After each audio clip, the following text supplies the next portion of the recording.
This formula was made in Japan. We developed it for over a year and a half. It was a lot of iteration to get to this formula, and the reason is because it's clean, Credo Clean standards, which is EU standard, meaning there's no petroleum derived ingredients.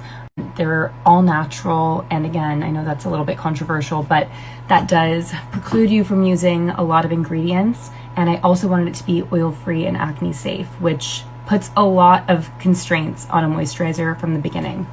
The second ingredient in this formula is propanediol, which is kind of like glycerin, but it's much lighter. If you looked at glycerin, you can even see it like at Whole Foods. It's quite thick and sticky and has just a lot of viscosity to it, whereas propanediol is quite light. So we wanted this to really work for all skin types, including oilier skin types, acne-prone skin types, but also be nourishing enough for older, mature skin and very dry skin types as well. So that being the second ingredient just makes this a super humectant powerhouse. We also have fermented rice filtrate in here, which is derived from the sake making process. So that really helps to soften and brighten the skin. I'm sure we've all heard that old story about sake brewers having gorgeous, wrinkleless, smooth, baby soft hands. So that is the ingredient that gives them that beautiful skin. It also has rose water, which is really softening and soothing. It has rice bran extract in it, which also has a lot of soothing benefits. And again, I think that the most compelling part about it, aside from the ingredients, which I could talk a lot more about, is just the skin finish and feel. It leaves your skin so hydrated and glowy without feeling sticky or tacky at all.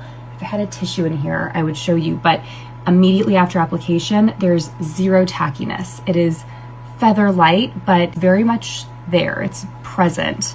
When you wake up in the morning, like my husband talks about when he washes his face, he feels like they're kind of keeping him wrapped and hydrated, but not heavy or greasy.